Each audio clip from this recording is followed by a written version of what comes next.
Hi friends, Pandian store serial நீ வரப்போகிற எபிசோட்ஸ்க்கான promo தான் அந்த வீடியோவில் பார்க்க போகிறோம். அடுத்தடுத்த சுவாரஸ்யங்களை தெரிஞ்சுக்க வீடியோவை ஸ்கிப் பண்ணாமல் கடைசி வரைக்கும் பாருங்கள். செந்தில் லஞ்சம் வாங்கியிருக்காரு. அதையும் தாண்டி மீனாவுக்கு அந்த விஷயம் தெரிஞ்சிருச்சு. எவ்வளோ பணம் வாங்கியிருக்கீங்க அப்படின்னு கேட்டப்போ கூட எனக்கு தெரியலை அப்படின்னு தடுமாறுறாரு. அந்த அளவுக்கு அதிகமாக வாங்கியிருக்காரு அப்படிங்கிற மாதிரி மீனா கடும் கோவத்தில் இருக்காங்க. செந்தில் ஏதாவது பேசினா அதுக்கு பயங்கரமாக திட்டுறாங்க. ப்ளஸ் பேசாமல் அங்கேருந்து போயிடுறாங்க. செந்திலுக்கு இதை எப்படி ஹேண்டில் பண்ணுறதுன்னு தெரியல. மீனாவை கண்டிப்பாக சமாதானப்படுத்தி ஆகணும் அப்படின்னு யோசிச்சுட்டு இருக்கும்போது மீனா வேகமாக ரூம்குள்ளே வராங்க. மீனா, நான் தான் சாரி கேட்குறேன்ல, இனிமேல் வேணும்னா நான் லஞ்சம் வாங்காமல் இருக்கேன்னு. இல்லைங்க, இனிமேல் உங்களை என்னால் நம்ப முடியாது. இனிமே நான் இந்த வீட்டில் இருக்கிறதாவும் இல்லை. இந்த கோட் ட்ரெஸ்ஸு எனக்காக எங்கள் ஆஃபீஸில் கொடுத்தது. நான் கேன்சல் பண்ணலான்னு இருக்கேன். கண்டிப்பாக இன்னும் 1 வீக்கில் நான் கேன்சல் பண்ணிவிட்டு வீட்டுக்கு போகலான்னு இருக்கேன். உங்களுக்கு விருப்பம் இருந்தால் அந்த வீட்டுக்கு என் கூட வந்துடுங்க. அப்படி இல்லைனா உங்கள் விருப்பம். உங்கள் ஆஃபீஸ்லேருந்து கோட் ட்ரெஸ் வாங்கி நீங்க இருந்துக்கோங்க அப்படின்னு சொல்றாங்க. என்ன மீனா இப்படி பேசுற அப்படின்னு கோவப்படுறாரு. இங்க பாருங்க, நான் எடுத்த முடிவு சரியானது அப்படின்னு எனக்கு தோணுது. நீங்க இதுக்காக தான் தனியா கூட்டிட்டு வந்தீங்களா? என்ன தப்புக்கு மேல தப்பு பண்ணி நீங்க ஏதாவது பண்ணி ஜெயிலுக்கு போய் உட்காந்துக்கிட்டீங்க அப்படின்னா என்னையும் தாங்க அதே மாதிரி சந்தேகப்படுவாங்க. அப்புறம் நான் என்னங்க பண்றது? உங்களை நம்பி உங்களை கல்யாணம் பண்ணிக்கிட்டு அப்பா அம்மானு ஒட்டுமொத்த குடும்பத்தையும் தூக்கி போட்டுட்டு உங்க கூட சந்தோஷமா இருக்கணும், உங்க சந்தோஷம் முக்கியம், உங்களோட பிரைவசி முக்கியம் அப்படின்னு சொல்லி உங்க வீட்டுல இருக்கிறவங்க எல்லாரையும் தூக்கி போட்டுட்டு இங்க தனியா உங்க கூட வந்து உட்காந்துட்டு இருக்கிறதுக்கு இதுதான் எனக்கு தண்டனையா அப்படின்னு கேட்குறாங்க. என்ன மீனா நீ இப்படியெல்லாம் பேசுகிற அப்படின்னு. இங்கே பாருங்க, நீங்கள் வாங்கி கொடுத்த வளையல் எனக்கு வேண்டாம், இந்தாங்க வச்சுக்கோங்க அப்படின்னு கையில் கொடுத்துட்றாங்க.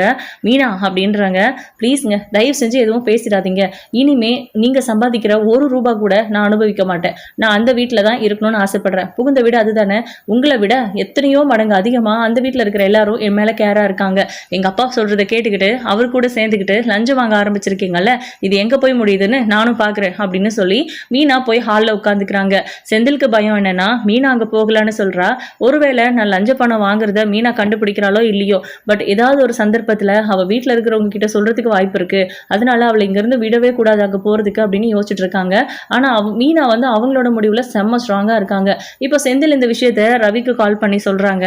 எனக்கு என்னமோ பயமா இருக்கு மாமா, திரும்பவும் அதே வீட்டுக்குள்ள என்னை கூட்டு போய் விட்டுடுவாளோன்னு. அங்கே போனதுக்கப்புறம் எங்கள் அப்பா தான் பயங்கர ஸ்ட்ரிக்ட், உங்களுக்கு தெரியுமே. நீதி நேர்மை நியாயம்னு இருப்பாரு. அவர் இருக்கிறது தப்புன்னு நான் சொல்லலை. அவர் அப்படி இருக்கிறதுனால நாங்கள் எல்லாரும் ரொம்ப ஒழுக்கமாக வளர்ந்தோம். யாரோட காசு பணத்துக்கும் ஆசைப்பட மாட்டோம். இப்போ நான் அந்த மாதிரி அடுத்தவங்க காசு பணத்துக்கு ஆசைப்படல. நீங்கள் சொன்ன மாதிரி நான் அந்த கையெழுத்தை போடலைன்னா என் இடத்துல இருந்து வேற ஒருத்தன் கையெழுத்தை போட்டுட்டு அந்த பணத்தை வாங்கிட்டு தான் இருப்பான். அதையே நம்மளே அனுபவிக்க கூடாதுங்கிற ஒரு எண்ணம் வந்ததுனால தான் நான் அதை வாங்க ஆரம்பித்தேன். மீனாவுக்கு எப்படி சொல்லி புரிய வைக்கிறதுன்னு எனக்கு தெரியல அப்படின்றாங்க. அதெல்லாம் போக போக புரிஞ்சுப்பா, அவள் அப்படி தான் பேசுவா, போக போக சரியாயிடும், நீ ஒன்றும் கவலைப்படாது அப்படிங்கிற மாதிரி சொல்லிடுறாங்க. இப்போ மீனா அடுத்த நாள் வீட்டுக்கு போகிறாங்க. வீட்டுக்கு போகும்போது ராஜி ஓடி வந்து ஹக் பண்ணிக்கிறாங்க. என்னக்கா ஒரு வாரம் ஆச்சு நீங்கள் இங்கே வந்து அப்படின்னு கேட்குறாங்க. கொஞ்சம் வேலையாக இருந்துட்டேன் அப்படின்னு. சரி சரி, நான் உங்ககிட்ட ஒரு முக்கியமான விஷயம் சொல்லணும். ஆனால் அது சந்தோஷமாக சொல்கிறதா இல்லை பயந்துக்கிட்டே சொல்கிறதான்னு எனக்கு தெரியல அப்படின்றாங்க. உனக்கு எப்படி ஃபீல் ஆகுது அப்படின்னு மீனா கேட்குறாங்க. எனக்கு பயமாக தான் இருக்குது அப்படின்னு. என்ன ரிசல்ட் வரப்போகுதா அப்படின்னு கேட்குறாங்க. எப்படிக்கா கண்டுபிடிச்சிங்க அப்படின்னு ராஜி. அதெல்லாம் அப்படி தான், எக்ஸாம் எழுதிட்டு வந்தப்போவே கொஞ்ச நாளில் வரும் அப்படின்னு ஒரு பீரியட் சொன்னல, நீ அந்த டைம் வந்துருச்சுன்னு தோணுச்சு, அதான் கேட்டேன். என்ன ரிசல்ட் வந்துருச்சா அப்படின்னு. ரிசல்ட் வந்திருந்தா நான் ஏன் பயப்பட போகிறேன், ரிசல்ட்டு நாளைக்கு தான் வரப்போகுது அப்படின்னு சொல்கிறாங்க. என்ன சொல்கிற, நல்லா எழுதியிருக்க தானே, பாஸ் ஆகிடுவல்ல அப்படின்னு. பாஸ் ஆகிடுவேன், ஆனால் நல்ல பர்சன்டேஜில் பாஸ் ஆகணும். நிறைய விஷயம் மைண்டுக்குள்ளே ஓடிக்கிட்டே இருக்குதுக்கா அப்படின்னு சொல்கிறாங்க. அதெல்லாம் ஒன்றும் தேவையில்லை, நீ யோசிக்க வேண்டிய அவசியமே இல்லை. அதெல்லாம் ராஜி சூப்பராக எக்ஸாம் எழுதியிருப்பா அப்படின்னு சொல்கிறாங்க. கதிர் என்னை ரொம்ப அலைய விட்டான்ல, அப்போது அந்த கடுப்பில் நான் ஒழுங்காக படித்தேனா எக்ஸாம் எழுதினான்னு கூட எனக்கு தெரியல அப்படின்னு வருத்தப்படுறாங்க. அதெல்லாம் நீ நல்லா எழுதியிருப்ப எனக்கு தெரியும். கதிர் மேலே வச்சிருக்கிற நம்பிக்கை எப்போவுமே வீண் போகாது அப்படின்றாங்க. நீங்களும் என் மேலே நம்பிக்கை வச்சுருக்கீங்க தானே அப்படின்னு ராஜி கேட்குறாங்க. பின்ன என் தங்கச்சியை நான் நம்பலை, நான் எப்படி, நான் உன்னை அப்படி நம்பி வச்சுருக்கேன், கண்டிப்பாக நீ போலீஸ் வேலைக்கு போயிடுவேன்னு அப்படின்றாங்க. கண்டிப்பாக போயிடுவேங்க்கா அப்படின்னு சொல்லிட்டு இருக்காங்க. இப்போ பார்த்தீங்கன்னா வீட்டில் இருக்கிற எல்லாருமே ஒருத்தங்களா அப்படியே என்ட்ரி கொடுக்குறாங்க. அத்தை ரொம்ப பசிக்குது, என்ன சமைச்சிருக்கீங்க அப்படின்னு மீனா கேட்குறாங்க. சரி சமையல் என்ன வேணா இருக்கட்டும், எப்படியும் நீ சாப்பிட்டுட்டு தான் போக போகிற, ஆனால் ஏன் நீ இந்த மாதிரி ட்ரெஸ் பண்ணிட்டு வந்திருக்க, நீ ஆஃபீஸ் போகிற மாதிரி ரெடியாகி வரலையே அப்படின்றாங்க. நான் எப்போ சொன்ன ஆஃபீஸ் போகிறேன்னு அப்படின்னு கேட்குறாங்க. பின்ன அப்படின்னு, நான் 3 days லீவ் கேட்டிருந்தேன், எனக்கு அது கொடுத்துட்டாங்க, இன்னிலேருந்து 3 days நான் இங்கே தான் இருக்க போகிறேன் அப்படின்னு. அப்போ என் பிள்ளைக்கு சாப்பாடு அப்படின்னு கேட்குறாங்க. ஐயடா, ஏன் உங்கள் பிள்ளை இங்கே வந்து இருக்க மாட்டாரா அப்படின்னு கேட்குறாங்க. சூப்பர் அண்ணி அப்படின்றாங்க அரசி. எப்போ ராஜி, அவன் வேணும்னா அவன் சமைச்சு சாப்பிட்டுட்டோம், அதுக்கு மேலேனா அவங்க அம்மா கையால் வந்து சாப்பிட்டுட்டோம், 3 நாள் நீ தாராளமாக ரெஸ்ட் எடுத்துகிட்டு போப்பா அப்படின்னு சொல்கிறாங்க. மாமான்னா மாமா தான் அப்படின்னு சொல்கிறாங்க. சரிப்பா கடைக்கு நேரம் ஆயிடுச்சு நான் கிளம்பவான்னு. இப்போ தானே மாமா வந்தீங்க அப்படின்னு கேட்குறாங்க. ஒரு டாக்குமெண்ட்டை வீட்டில் விட்டுருந்தேன்ப்பா, அதை எடுத்துகிட்டு போகிறதுக்காக வந்தேன், தான் எடுத்துட்டேன், நான் கிளம்புறேன் அப்படின்னு சொல்லிட்டு அவர் போயிடுறாரு. இப்போ கோமதி கிட்ட மீனா, அத்தை எனக்கு உங்கள் கூடவே இருக்கணும்னு ஆசையாக இருக்குது, பேசாமல் நான் கோட்ரஸை காலி பண்ணிட்டு இங்கே வந்துடவா அப்படின்னு. அது சரி நீ இங்கே வந்திருப்ப, என் புள்ள வருவானா அப்படின்னு கேட்குறாங்க. அது நீங்கள் உங்கள் பிள்ளைகிட்ட தான் கேட்கணும் அப்படின்னு. ஏன் நீ பேசுறது இல்லையா அப்படின்னு கேட்குறாங்க. பேசுகிறேன் தான், ஆனால் அவர் ஒத்துக்க மாட்டார், நீங்கள் தான் ஏதாவது பேசி அவரை கன்வின்ஸ் பண்ணி இங்கே வர வைக்கணும் அப்படின்றாங்க. அதுக்கெல்லாம் ஒரு அவசியமும் இல்லை அப்படின்னு சத்தம் கேட்குது. திரும்பி பார்த்தா செந்தில். டே செந்தில் நீயும் ஆஃபீஸ் போகலையா அப்படின்னு. பார்த்தா எப்படிமா தெரியுது, ஆஃபீஸ் போகிறதுக்கு தான் ரெடியாக வந்திருக்கேன் அப்படின்றாங்க. தொல்லாத ஆஃபீஸ் அப்படின்னு சொல்லி மீனா கத்திட்டு இருக்காங்க உள்ளுக்குள்ள. ஆனாலும் அந்த சத்தம் லைட்டாக வெளியே கேட்டுருச்சு நம்ம கோமதிக்கு. என்னடி பேசுகிற, உனக்கும் புருஷனுக்கு ஏதாவது சண்டையா அப்படின்னு கேட்குறாங்க. அதெல்லாம் ஒன்றும் இல்லையே, நல்லா தான் பேசிக்கிறோம். எங்க ஆஃபீஸ் போகாமல் இங்கே என்ன பண்ணுறீங்க அப்படின்னு கேட்குறாங்க. இதோ கிளம்பிட்டேன், சாப்பிட்டுட்டு போகலான்னு வந்தேன், நீ தான் எதுவும் சமைக்கலையே, என்ன லீவா மீனா அப்படின்னு கேட்குறாங்க. ஆமாம் நான் 3 நாள் லீவ் போட்டிருக்கேன் அப்படின்னு சொல்கிறாங்க. எதுக்கு அப்படின்னு. அதெல்லாம் உங்ககிட்ட சொல்ல முடியாது அப்படின்னு கடுப்பாக பேசுகிறாங்க. பார்த்தீங்களாமா கொஞ்சம் கூட மதிக்க மாட்டேங்கிறான்னு. நான் என்ன மீனாவை தான் நீ கல்யாணம் பண்ணிக்கணும்னு உன் தலையில நான் பிடிச்சி கட்டி வச்சனா? நீ ஏன் லவ் பண்ணி கல்யாணம் பண்ணிக்கிட்ட, அதுவும் உன் கல்யாணத்துக்கு கூட எங்களை கூப்பிடல. அப்படி இருக்கும்போது எங்கிட்டலாம் நீ மீனாவை பற்றி கம்ப்ளைண்ட் பண்ணலாமா அப்படின்றாங்க. அப்போ நான் கூட உங்ககிட்ட கம்ப்ளைண்ட் பண்ணக்கூடாது அத்தை அப்படின்னு கேட்குறாங்க. அப்பா அவன் ஏதோ பண்ணியிருக்கான், அதை நீ கம்ப்ளைண்ட் பண்ணணும்னு வந்திருக்க, ஏதோ பேசிட்டு இருக்க, என்ன சொல்லு என்ன பண்ணா அப்படின்னு கேட்குறாங்க. சொல்லிடலாமா வேணாவா அப்படின்னு மீனா மனசுக்குள்ளே யோசிச்சுட்டு இருக்காங்க. தயவு செஞ்சு சொல்லிடாதடி அப்படின்னு உள்ளுக்குள்ள பேசுறாரு புலம்புறாரு. அது மீனாவுக்கு நல்லாவே தெரியுது. அத்தை அவர் இங்கேருந்து போகட்டும், அதுக்கப்புறம் சொல்கிறேன்னு. செந்தில் இருந்துட்டு அதெல்லாம் நான் போகல, நான் இங்கே தான் இருப்பேன் அப்படின்றாங்க. அப்படி என்னடா பண்ண, அவள் சொன்னா நீ மாட்டிக்குவேன்னு பயப்படுற அளவுக்கு அப்படின்னு கேட்குறாங்க. அதெல்லாம் அப்படிதாம்மா நான் சொல்ல மாட்டேன் அப்படின்னு சொல்லிட்டு நம்ம செந்திலும் சமாளிக்கிறாரு. ஏங்க சும்மா ஏதாவது அத்தையை கலாய்க்கிறதே உங்களுக்கு வேலையா, நீங்கள் போங்க ஆஃபீஸ்க்கு அப்படின்றாங்க. அப்போது அப்பாடா ஒரு வழியாக அவள் சமாளிச்சுட்டா அப்படின்னு யோசிச்சுட்டு சரி மீனா நான் கிளம்புறேன் அப்படின்னு. ஏண்டா சாப்பிட்டுட்டு போகலான்னு வந்தேன்னு சொன்னேன், சாப்பிடாமே கிளம்புற அப்படின்னு கேட்குறாங்க. இல்லைம்மா எனக்கு வயிறு நிறைஞ்சிருச்சு, நான் நினச்சது என்னவோ அது நடந்துருச்சு, நான் கிளம்புறேன் அப்படின்றாங்க. அப்படிவா வலிக்கு, நான் எங்க வீட்டில் சொல்லிடுவோங்கிற பயம் தானே, இந்த பயத்திலேயே உன்னை வச்சிருக்கேன் அப்படிங்கிற மாதிரி செந்திலை பற்றி மீனா நினச்சிட்டு இருக்காங்க மனசுக்குள்ள. இப்போ செந்தில் வந்து அங்கேருந்து கிளம்பிடுறாரு. மீனா இருந்துட்டு அத்தை எனக்கு வயிறு நிறைய சாப்பிடணும், நல்லா விதவிதமாக சமைச்சு வச்சிருக்கேன்னு சொன்னீங்கல்ல, வாங்க எனக்கு பரிமாறுங்கன்னு. நான் எங்கடி அப்படி சொன்னேன், உருண்டை குழம்பு வச்சிருக்கேன், இட்லி இருக்கு, வேணும்னா அப்பளம் பொரிச்சு தரேன் அப்படின்றாங்க. இட்லிக்கு அப்பளமா, போங்க அத்தைன்னு, வேணும்னா ரைஸ் வச்சு கொடுக்குறேன் அப்படின்னு. அதெல்லாம் மதியம் பார்த்துக்கலாம், இப்போவே கொடுங்க, சட்னி ஏதாவது இருக்கா அப்படின்னு. 2 சட்னி அரைச்சிருக்கேன், இது போதாதா அப்படின்னு சொல்லிட்டு மீனா வச்சு வெளுத்து கட்டுறாங்க சாப்பாடு. என்னடி இவ்வளோ சாப்பாட்டுக்கு ஏங்கி போயிருக்க அப்படின்னு கேட்குறாங்க. அட ஆமத்த அந்த வீட்டில் ஒழுங்காக சாப்பாடே இல்லை, ஐயோ என்ன டேஸ்ட்டோ அப்படின்றாங்க. ஏன் நீ யாரோ உங்களுக்கு சமைச்சு கொடுக்குற மாதிரியும் அதை நீங்கள் சகிச்சுக்கிட்டு சாப்பிட்ற மாதிரியும் பேசிக்கிட்டு இருக்கீங்க, என்ன என் அண்ணனை இது சமைக்க வச்சுருக்கீங்களா அப்படின்னு. அடடா உன் அண்ணன் சமைச்சு கொடுத்து தான் இவ்வளோ நாள் நான் வாழ்ந்துக்கிட்டு இருக்கேன், அது தெரியாதா உனக்கு அப்படின்னு கலாய்க்கிறாங்க. ஏன் நீ என் அண்ணன் எந்த ஹெல்ப்பும் பண்ணுறது இல்லையா அப்படின்னு. அட போ அரசிமா, அவரெல்லாம் எனக்கு எந்த ஹெல்ப்பும் பண்ணுறதில்ல, நான் என் சமையலை தான் குறை சொல்லிட்டு இருந்தேன் அப்படின்றாங்க. யாராவது நம்ம சமைச்சுதான் நாமளே குறை சொல்கிற மாதிரி இருக்குமா அப்படின்னு கேட்குறாங்க கோமதி. இருக்கே அத்தை, என் சமையல் எனக்கே பிடிக்கலையே அப்படின்னு சொல்கிறாங்க. சரி விடு, 3 நாள் இங்கே தானே இருக்கிறேன்னு சொல்லியிருக்கேன், நல்லா விதவிதமாக வாய்க்கு ருசியாக சமைச்சு தரேன். ஏண்டி சில தொக்கெல்லாம் நான் செஞ்சு கொடுக்குறேன், 2 நாள் வச்சு சாப்பிட முடியும், ஃப்ரிட்ஜில் வச்சு சாப்பிடாத, வெளியவே வச்சு சூடு பண்ணி சாப்பிட்ற மாதிரி ஏதாவது நான் ப்ரிப்பேர் பண்ணி கொடுக்கவா, நீங்க சூடு சாதம் மட்டும் வடிச்சுக்கிட்டு அதில் வச்சு சாப்பிட்டுக்கிறியா அப்படின்னு. சூப்பர் ஐடியா அத்தை அப்படின்றாங்க மீனா. ஆனால் அதுக்கெல்லாம் அவசியம் இருக்காது அத்தை, நான் கோட்ரஸ் காலி பண்ணலான்னு முடிவு பண்ணிட்டேன், அவர்கிட்ட ஈவினிங் பேசுகிறேன் அப்படின்னு. அப்போ அதை பற்றி தான் நீ பேச வந்தியா அப்படின்னு கேட்குறாங்க. ஆமா அத்தை, திரும்பவும் நான் இந்த வீட்டுக்கு வர்றதுனால கண்டிப்பாக மாமாவோ நீங்களோ என்ன வேண்டான்னு சொல்லிட மாட்டீங்கல்ல அப்படின்னு. யாருடி அப்படியெல்லாம் சொல்வா, நீ வீட்டுக்கு வா அப்படின்னு சொல்லிட்டு இருக்காங்க. ராஜி மீனாவை ஹக் பண்ணிக்கிட்டு ரொம்ப சந்தோஷமா சொல்றாங்க. அக்கா நான் எப்படியும் போலீஸ் வேலைக்கு போயிடுவேன், எனக்கு டெய்லி சமைச்சு கொடுத்து பாக்ஸ் எல்லாம் கட்டி எனக்கு வேலைக்கு அனுப்பணும்ல, அதுக்கு நீங்கள் வந்தால் தானே சரியாக இருக்கும் அப்படின்றாங்க. பார்த்தீங்களா அத்தை கொழுப்பை இவளுக்கு, இவள் வேலைக்கு போகிறாளாமா, நான் சும்மா வீட்டில் உட்காந்துட்டு இருக்கேனாமா அப்படின்றாங்க. அப்போ என்னங்கடி நான் சும்மா உட்காந்துருக்கேன்னு சொல்கிறீங்களா அப்படின்னு கேட்டுட்டு இருக்காங்க. சரி இதெல்லாம் இருக்கட்டும், என்ன அரசியமா யாரோ ஒரு பையன் கூட டெய்லி ரோட்டில் பேசுறியாமா அப்படின்னு. உடனே அரசி ஷாக் ஆகுறாங்க. அதெல்லாம் ஒன்றும் இல்லையே, கடைக்கு சரக்கு போட ஒருத்தங்க வராங்கல்ல, அவங்க கிட்ட தான் பேசிட்டு இருக்கேன் அப்படின்றாங்க. அவங்க கிட்ட நீ எதுக்கு பேசணும் அப்படின்னு. அப்பா கிட்ட ரெக்கமெண்ட்ஸ் பண்ண சொல்லி என்கிட்ட அடிக்கடி ஃபோன் பண்ணி பேசிக்கிட்டே இருக்காரு அப்படின்றாங்க. ஃபோன் பண்ணுற அளவுக்கு வந்துருச்சா அப்படின்னு. ஏய் கண்டவங்க கூட நீ எதுக்கு பேசுற அப்படின்னு கோமதி கேட்குறாங்க. அத்தை சும்மா தான், அரசியை பற்றி எனக்கு தெரியாதா, நான் சும்மா அவளுக்கு விரண்டை இழுத்துட்டு இருந்தேன், அதெல்லாம் ஒன்றும் இல்லை விடுங்க அப்படின்னு சொல்லி சமாளிச்சிடுறாங்க மீனா. அடுத்த நாள் காலையில் பார்த்தீங்கன்னா நம்ம அரசி வந்து பயங்கர கடுப்பாக உட்காந்துட்டு இருக்காங்க.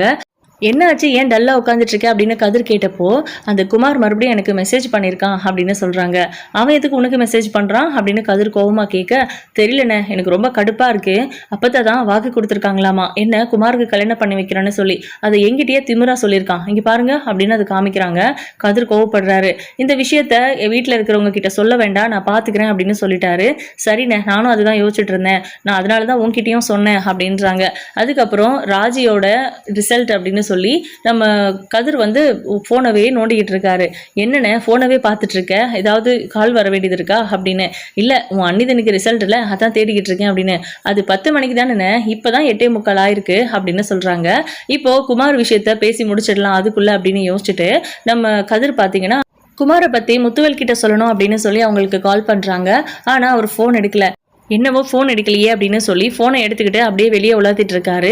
ஏதோ கதிர் ஃபோன் பண்ணுறானே அப்படின்னு யோசிச்சுட்டு முத்துவேலும் வெளியே வந்தார். அப்போ பார்த்தீங்கன்னா இவங்க 2 பேரும் பேசிக்க வேண்டியதாகிடுது. அதாவது இந்த மாதிரி அரசியை சுற்றி சுற்றி வந்துட்டு இருக்கான் குமார். அப்போ அமைச்சு வேற அரசியை குமாருக்கு கல்யாணம் பண்ணி கொடுக்குறேன் அப்படின்னு சொல்லியிருக்குதாமா. எதுக்கு இதெல்லாம் நல்லாவா இருக்கு மாமா, நீங்கள் தான் அவங்க கிட்ட சொல்லணும். அரசியை எந்த காரணத்துக்காகவும் குமாருக்கு நாங்கள் கல்யாணம் பண்ணி கொடுக்க மாட்டோம், அது உங்களுக்கே தெரியும்ல, தயவு செஞ்சு என்னை தர்ம சங்கடத்துக்கு ஆளாக்காதீங்க அப்படின்ற மாதிரி சொல்லிட்டு இருக்காங்க. அதை பற்றி பேசும்போது பாண்டியனோ கோமதியோ உனக்கு பொண்ணு கட்டி கொடுக்குறேன்னு சொல்லலை, அதை பற்றி அவங்க பேசுகிற வரைக்கும் நீ இதை பற்றி பேசவே கூடாது, அமைதியாக இருடான்னு சொல்லியிருந்தேன். அதையும் தாண்டி எதுக்கு அம்மா இந்த மாதிரி வேலை பார்த்தாங்கன்னு தெரியல, நான் உன் அம்மாச்சிக்கிட்ட பேசுகிறேன் அப்படின்னு சொல்கிறாங்க அவங்க. அப்போ பார்த்தீங்கன்னா ராஜியோட ரிசல்ட் வந்துடுச்சு அப்படின்னு சொல்லி வெளியே ஓடி வராங்க. அப்போ பக்கத்துல முத்துவேலும் இருக்காங்க. என்ன பாஸ் ஆயிட்டியா அப்படின்னு. அப்பா செகண்ட் ரேங்க்பா அப்படின்னு சொல்லிட்டு பயங்கர சந்தோஷமா ஓடி போய் ஹக் பண்ணிக்கிறாங்க நம்ம முத்துவேல. ராஜி நம்ம கதிர் இருந்துட்டு நிஜமாவா ராஜி அப்படின்னு. பாரு கதிர் அப்படின்றாங்க.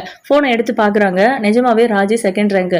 அப்புறம் என்ன இவ்வளோ சூப்பராக எழுதியிருக்க, அப்புறம் நான் ஒழுங்காக எழுதலைன்னு சொல்லி ரொம்ப ஃபீல் பண்ணிட்டு இருந்தேன்னு. நான் எங்கே அப்படி சொன்னேன், ஒழுங்காக எழுதியிருக்கேன் தான், ஆனால் பயமாக இருக்குன்னு தான் சொன்னேன் அப்படின்றாங்க. உன்னோட பயம் மட்டும்தான் வித்தியாசமாக இருக்கும் அப்படின்னு. புள்ள செகண்ட் ரேங்க் வாங்கியிருக்கா, அப்புறம் அவளை பாராட்டுறதை விட்டுட்டு இப்படி திட்டுறீங்க அப்படின்னு கேட்குறாங்க. சரி, இது ஒன்றும் ஃபைனல் எக்ஸாம் கிடையாதுல்ல, இன்னும் டைம் இருக்குது, அடுத்த எக்ஸாமுக்கு ப்ரிப்பேர் பண்ணு அப்படின்னு. கதிர் மட்டும் இப்படி தான் மோட்டிவேட் பண்ணுறாங்கிற பேரில் இப்போ ஏதாவது ஒரு விஷயத்தை அச்சீவ் பண்ணி காமிச்சிட்டோம் அப்படின்னா கூட அதை என்கரேஜ் பண்ண தெரியாது அப்படின்னு கடுப்பாகிறாங்க. சரி, அதான் அப்பா என்கரேஜ் பண்ணுறேன்ல அப்படின்னு கதிரையும் ராஜியையும் ஹக் பண்ணி அவ்வளோ பெருமையாக ஃபீல் பண்ணுறாரு. இதை எதாச்சியாக சக்திவேல் பார்த்துட்டு என்ன நடக்குதுன்னு இங்கே அப்படின்னு கேட்குறாங்க.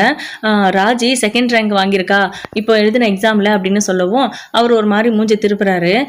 நம்ம வீட்லேயும் ஒரு தடிமாடு இருக்கான், அவனையும் தான் இதே மாதிரி படிக்க வச்சோம், ஆனால் எதுக்காவது பிரயோஜனமாக இருக்கானா, அவன் டோட்டலாகவே வேஸ்ட்டு, அவன் அந்த வீட்டில் இருக்கிறத நினச்சாலே எனக்கு அருவருப்பாக இருக்குது அப்படிங்கிற மாதிரிலாம் சொல்லிட்டு இருக்காங்க. உங்கள் பொண்ணு ஏதோ சாதிச்சிட்டா அப்படிங்கிறதுக்காக நீ என் பையனை நீங்கள் குறை சொல்வீங்களா, இதெல்லாம் நல்லாவா இருக்குது அப்படின்னு தெருவில் நிற்க வச்சு ஒரு அண்ணன் கிட்ட இப்படி தான் பேசுகிறதா அப்படின்னு கதிர் கேட்குறாரு. அப்போ நம்ம கோமதி பாண்டியன்ட்டு எல்லாருமே வந்துடுறாங்க. மீனா வந்து எங்கேயோ போகிறதுக்காக கிளம்பி வந்தாங்க. இந்த ரிசல்ட் விஷயம் அப்போதான் அவங்களுக்கு தெரியுது. ஏன்டி வீட்டில் இருக்கிற யார்கிட்டையுமே சொல்லலை அப்படின்னு கேட்குறாங்க கோமதி. அப்போ நம்ம மீனா இருந்துட்டு அதானே என்கிட்ட கூட சொல்லலை அப்படின்னு. கதிர் கூட என்ன இதை பற்றி யோசிக்கவே இல்லை, நான் தான் எப்போ ரிசல்ட் விடுவாங்கன்னு பார்த்துக்கிட்டே இருந்தேன், எப்படியோ 1/2 மணி நேரம் முன்னாடியே ரிசல்ட் விட்டுட்டாங்க அப்படின்னு. அப்படியெல்லாம் விட மாட்டாங்களே அப்படின்னு. இல்லைக்கா, என்னமோ தெரியல, முன்னாடி தான் ரிசல்ட் வந்திருக்கீங்க பாருங்க அப்படின்னு காமிக்கிறாங்க. அட ஆமாம், செகண்ட் ரேங்க்கு சூப்பர் அப்படின்னு சொல்லிட்டு அவங்கள அவ்வளோ பாராட்டுறாங்க.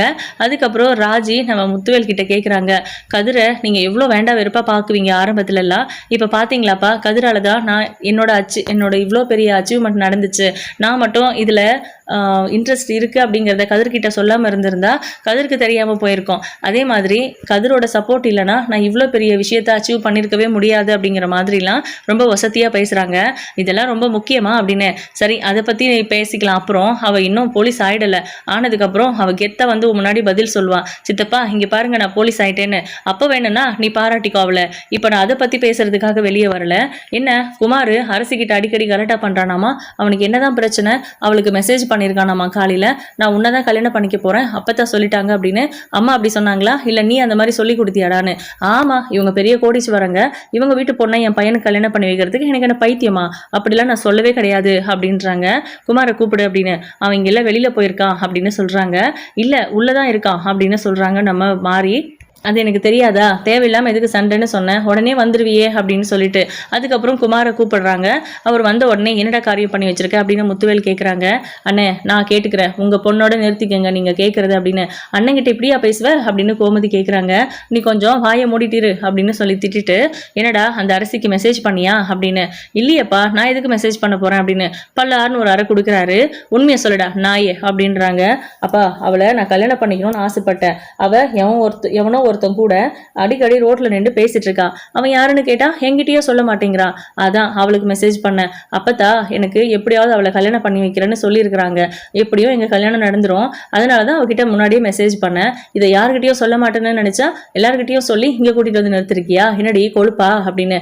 என் முன்னாடியே என் பிள்ளைய வாடி போடின்னு பேசுறியா நீ அப்படின்னு பாண்டியன் குமாரை அடிச்சிடுறாரு. இந்த மாதிரி ஆளாளுக்கு என் பிள்ளைய மேல கை வைக்கிறதுக்கு அவன் என்ன யாரும் இல்லாதவனா, நான் இருக்கேன்டா அவனுக்கு, என்னடா உன் இஷ்டத்துக்கு என் பிள்ளை மேலே கை வைக்கிற அப்படின்னு இங்கே சண்டை கலடா பெருசாகிடுது. வேண்டாம் வேண்டான்னு எவ்வளவோ சொல்கிறாரு முத்துவேலு. ஆனால் யாருமே எதுவுமே கேட்கறதில்ல. அவங்க பாட்டு கத்திக்கிட்டு சண்டை போட்டுக்கிட்டு இருக்காங்க. கதிர் மட்டும்தான் நோட் பண்ணுறாரு முத்துவேலை. அவர் அப்படியே மயங்கி கீழே விழும்போது கரெக்டாக போய் கதிர் தாங்கி பிடிச்சிடுறாங்க. அவர் மயக்கமே தெரியல. எல்லாருமே பதற்றமாகறாங்க. அந்த அவர் மயங்கி விழுந்ததுக்கப்புறம் அந்த சண்டையெல்லாம் நிறுத்திட்டு தண்ணி எடுக்கிறது அப்படி இப்படின்னு. ஆனால் அவர் தண்ணி தெளிச்சாலும் எந்திரிக்கவே இல்லை. எல்லாருக்கும் ரொம்ப பதற்றமாயிருது. இதுக்கப்புறம் என்ன நடக்க போகுது, முத்துவேலுக்கு ஆக்சுவலா என்ன பிரச்சனைங்கிறத வெயிட் பண்ணி பார்க்கலாம். உங்களோட கருத்துக்களை கமெண்ட் பண்ணுங்க. தேங்க்யூ.